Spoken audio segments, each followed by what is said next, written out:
Sir দেখা যাবে সারা ভারতবর্ষে একটা সময় ছিল বাঙালি ফুটবলাররা 11 জন 12 জন করে থাকতো, কিন্তু এখন ভারতবর্ষে যে ফুটবল টিম আছে সেই টিমের আপনি যদি নামের লিস্ট দেখেন বাঙালি ফুটবলারদেরকে ভাঙড় বিধানসভাকে একটা সময় মারামারি হানাহানি হিসাবে দেখানো হতো, কিন্তু অ্যাকচুয়াল ওখানকার যে ক্রীড়া প্রতিভা আছে, অসামান্য ক্রীড়া প্রতিভা, তাদের নিজস্ব উদ্যোগে তারা যথেষ্ট রাজ্য এবং জাতীয় স্তরে পারফরমেন্স করেছে। পিউঢালি বক্সার ভাঙড় থেকে উঠে এসেছে। এই কদিন আগে 400 মিটার রিলে যে এসেছে তৌরা খাতুন ভাঙড় থেকে, বিশেষভাবে সক্ষম বুলবুল নাম তার, সে ইন্টারন্যাশনাল পারফরমেন্স করে দেশের জন্য গোল্ড নিয়ে এসেছে।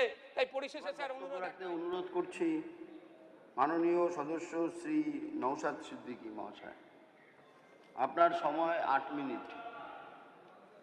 সম্মানীয় অধ্যক্ষ মহোদয়, আপনার মাধ্যমে রাজ্যের যুব কল্যাণ ও ক্রীড়া দপ্তরের মন্ত্রী নিয়ে আসা বাজেটের উপরে আমি চর্চা করছি। স্যার প্রথমেই বলবো, যুবকদের শারীরিক বিকাশ ছাড়া মানসিক বিকাশ সম্ভব নয় বলে সুন্দর একটা বাক্য নিয়ে এসেছে, কিন্তু আমি প্রথমেই জানতে চাই যে এই মাত্র সামান্য 490 কোটি টাকা দিয়ে এই এত বড় স্পোর্টসের ফিল্ড আছে, কিভাবে সেটাকে পৌঁছানো যাবে?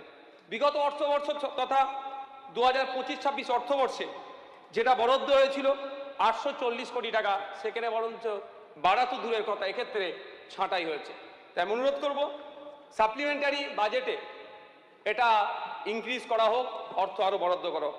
কারণ হচ্ছে এই বইয়েতে, বাজেট বইয়ের 22 নম্বর পেজে আমি দেখছিলাম সমস্ত বিধানসভার ক্ষেত্রে 5 কোটি টাকা ব্যয় করে একটি মিনি ইনডোর স্টেডিয়ামের স্থাপনের কথা বলা হয়েছে, যেটা এই আর্থিক বছরে 100টি এই সুযোগ দেওয়া হবে। 294x5 যদি করি 1470 কোটি টাকার ব্যাপার থাকছে, কিন্তু এই আর্থিক বছরেই শুধু 500 কোটি টাকার মিনি ইনডোর স্টেডিয়ামের কথা বলা হচ্ছে, কিন্তু বরাদ্দ হয়েছে 490 কোটি টাকা। তাহলে বাকি ফিল্ডের কাজগুলো কিভাবে হবে? স্পোর্টস নিয়ে কতটা সিরিয়াস সরকার, জবাবি ভাষণে নিশ্চিতভাবে দেবে। স্যার আমি স্পেসিফিক কটা বিষয়ের উপরে বলবো। নেতাজি সুভাষচন্দ্র বোস ক্রীড়া পরিকাঠামো উন্নয়ন, স্বামী বিবেকানন্দ যুব উন্নয়ন প্রকল্পের ক্ষেত্রে কোনো জায়গায় 15 লক্ষ টাকা সহযোগিতা, কোনো জায়গায় জিম বা আনুষঙ্গিক বিষয়ে 3 থেকে বাড়িয়ে 5 লক্ষ টাকার সহযোগিতার কথা বলা হচ্ছে। এটাকে সাধুবাদ জানিয়ে শুধু এতটুকু কথা বলবো, বিগত দিনে দেখেছি আমরা ক্লাবকে 2 লাখ 1 লাখ পাইয়ে দিয়ে যেভাবে রাজনীতিকরণ হয়েছে, খেলার মাঠ ছেড়ে দিয়ে গ্রাম বোর্ড ক্লাবের বা আমোদ প্রমোদের ক্ষেত্রে টাকাটা ব্যবহার হয়েছে, এক্ষেত্রে না হয় তার জন্য যথেষ্ট নজরদারি তদারকি করতে হবে। স্যার এখানে বিবেকানন্দ যুব ভারতী স্টেডিয়ামের কথা উল্লেখ করেছে, ফিফা ওয়ার্ল্ড কাপ আন্ডার-17 কথা বলেছে। একটা বিষয় মনে হয় ছেড়ে গিয়েছে, আমি একটু মনে করে দিতে চাই। 13ই ডিসেম্বর 2025 সালে এক ভয়াবহ ঘটনার সাক্ষী আমরা দেখলাম। সারা বিশ্বের দরবারে আমাদের মাথা হেঁট হলো। একটা বিশ্বের অন্যতম শ্রেষ্ঠ প্লেয়ার মেসিকে নিয়ে এসে যেভাবে তাকে অপমান করা হলো, এবং শুধু অপমান নয়, সাথে সাথে যারা গাটের টাকা খরচ করে টিকিট কেটে যারা গেল, যত সময় তার পারফরমেন্স দেখতে পেল না, কিন্তু মূল উদ্যোক্তাকে অ্যারেস্ট করা হয়েছে, তারপরে সে জামিন পেল, কিন্তু এখনো পর্যন্ত কারণটা কি কারণে কি হয়েছে, এবং যারা টিকিট কেটে খেলা দেখতে গিয়েছে তাদের টিকিটের টাকা ফেরত দেওয়ার ব্যাপারেও কোনো বিবেচনা বা আলোচনা, কোনো শব্দ এই বাজেটে দেখলাম না। আমি আশা করব মন্ত্রী মহাশয়ের কাছে এই বিষয়টা তদারকি করা দরকার, প্রয়োজনে তদন্ত কমিটি গঠন করে টাকাটা কিভাবে ফেরত দেওয়া যায় যারা টিকিট কেটে গিয়েছিল সে বিষয়টা দেখার। স্যার উত্তরবঙ্গে একটা আন্তর্জাতিক মানের স্টেডিয়াম স্থাপনের জন্য 20 কোটি টাকা বরাদ্দের কথা বলা হয়েছে, অবশ্যই সাধুবাদ জানাই। কারণ উত্তরবঙ্গে বারবারে আমরা দেখছি অবহেলিত হচ্ছে। আমি তো মনে করি কলকাতায় যে ধরনের ফুটবল নামি দামি ক্লাবগুলো আছে, উত্তরবঙ্গে কেন নাই? যথেষ্ট উত্তরবঙ্গে ফুটবলের প্রচলিত আছে। এই বিশ্বকাপে দেখা গিয়েছে কিভাবে উন্মোদনা ওখানে ছিল দর্শকদের মধ্যে। তা ওখানেও একটা স্টেডিয়াম হচ্ছে, কিন্তু ডিটেলস প্রজেক্ট রিপোর্ট কোথায়, প্রজেক্ট কস্ট কত, এখানে উল্লেখ নেই। শুধুমাত্র 20 কোটি টাকা বলে ছেড়ে দেওয়া হয়েছে। স্যার স্পোর্টস ইউনিভার্সিটি, অবশ্যই এটা একটা যুগান্তরকারী পদক্ষেপ হবে, কিন্তু ইতিপূর্বে আমাদের পশ্চিমবাংলায় Netaji Subhash university of sports 2025 সালে একটি প্রাইভেট বিল এসেছিল। জানি না ওই অগ্রগতি কি আছে, তবে ওই বিলের আমার এক জায়গায় সেকশন 10-এ আমার অবজেকশন ছিল, যেখানে ভিজিটর হিসাবে চিফ মিনিস্টারকে রাখা হয়েছিল, স্বাভাবিক নিয়মে গভর্নর থাকার কথা। আমি অনুরোধ করব এই প্রাইভেট ইউনিভার্সিটিরও অগ্রগতি নিয়ে তিনি বলবেন।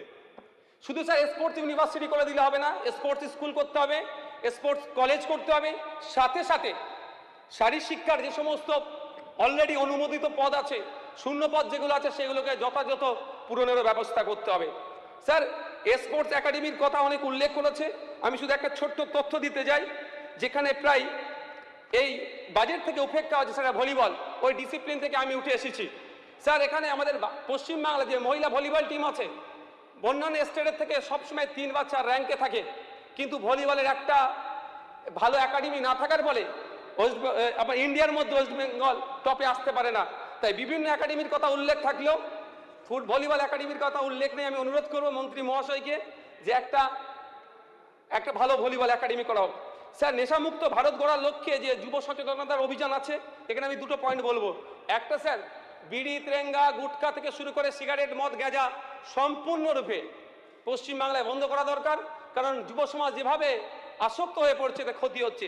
দ্বিতীয় স্যার, যেটা হচ্ছে অনলাইন গেমের ফলে এতটা আসক্তি হয়ে যাচ্ছে, WHO মতে এই অনিয়ন্ত্রিত গেমিং আসক্তি এক প্রকার মানসিক রোগ, যাকে গেমিং ডিসঅর্ডার বা ডিজিটাল মাদকও বলা হচ্ছে।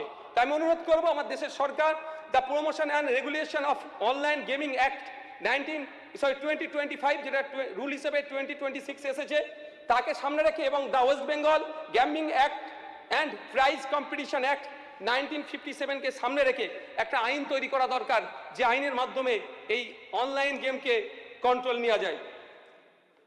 স্যার, স্পোর্টস মেডিসিনের কথা বলা হয়েছে, অবশ্যই এটাকে স্বাগত জানিয়ে বলবো, ক্রীড়াবিদদের পুষ্টিগত অবস্থা সম্পর্কে সচেতনের জন্য একটা অভিজ্ঞ সম্পন্ন লোকের বা অ্যাপয়েন্টের কথা বলা হয়েছে।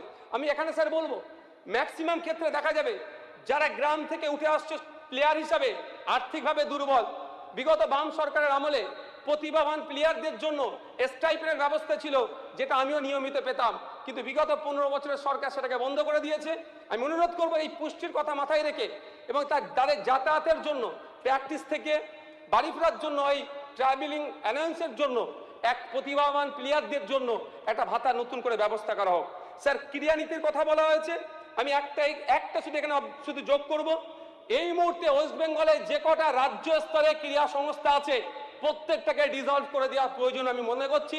নতুন করে কমিটি তৈরি হোক এবং যারা যোগ্য ব্যক্তি তাদেরকে সেখানে ইনক্লুড করা হোক। স্যার, আমাকে একটু 1 থেকে 1.5 মিনিট এক্সট্রা টাইম দেবেন, কারণ আমি স্যার এই ফিল্ড থেকে এসেছিলাম, আমি ভেবেছিলাম একটু টাইম বেশি পাবো, কিন্তু দুর্ভাগ্য পাইনি। সেই বিষয়ে আমি বিতর্কে জড়াবো না, শুধু স্যার বলবো যে এখানে চাকরির কথা বলা হয়েছে, আমি অনুরোধ করব, বিগত বাম সরকারের আমলে স্পোর্টস কোটায় 2% সংরক্ষণ ছিল। যেমন sir, Kolkata municipal corporation, fire brigade, food and supply, state transport থেকে শুরু করে the West Bengal police, Kolkata পুলিশের মতো ক্ষেত্রে স্পোর্টস কোটায় 2% রিক্রুটমেন্ট ছিল, কিন্তু আমার বর্তমানে সেটা বন্ধ হয়ে গেছে। আমি অনুরোধ করবো 2% থেকে বেরিয়ে সেটা 5% হোক। তবে হ্যাঁ, আন্ডার 21 তথা ইউথ লেভেলে যারা ন্যাশনাল টিমে গিয়েছে, ন্যাশনাল চ্যাম্পিয়নশিপে গিয়েছে, তাদেরকে নিয়মিত চাকরির ব্যবস্থা করলে আমাদের পশ্চিমবাংলা রাজ্যের স্পোর্টসের মান বাড়বে। গত বিধানসভাতে যখন প্যারিস অলিম্পিকে মানু ভাকের গোল্ড আপনার পদক পেয়েছিল, আমাদের এই হাউসে তাকে আমরা ফেলিসিটেট করেছি, কিন্তু 117 জন প্লেয়ার প্যারিস অলিম্পিকে পারফরমেন্স করতে গিয়েছিল, দুর্ভাগ্য আমাদের ওয়েস্ট বেঙ্গল থেকে মাত্র 3 জন গিয়েছিল। এখন দেখলে স্যার দেখা যাবে সারা ভারতবর্ষে একটা সময় ছিল বাঙালি ফুটবলাররা 11 জন 12 জন করে থাকতো, কিন্তু এখন ভারতবর্ষে যে ফুটবল টিম আছে সেই টিমের আপনি যদি নামের লিস্ট দেখেন, বাঙালি ফুটবলারদেরকে খুঁজে পাওয়া যাবে না। সুতরাং ফুটবল মাঠ থেকে শুরু করে ক্রিকেট, ভলিবল, আরও যে ডিসিপ্লিনগুলো আছে সেইগুলো যথাযথ লক্ষ্য দিতে হবে। পরিশেষে স্যার আমার একটাই দাবি, আমাদের ভাঙড় বিধানসভাকে একটা সময় মারামারি হানাহানি হিসাবে দেখানো হতো, কিন্তু অ্যাকচুয়াল ওখানকার যে ক্রীড়া প্রতিভা আছে, অসামান্য ক্রীড়া প্রতিভা, তাদের নিজস্ব উদ্যোগে তারা যথেষ্ট রাজ্য এবং জাতীয় স্তরে পারফর্ম করেছে। পিউঢালি বক্সার ভাঙড় থেকে উঠে এসেছে।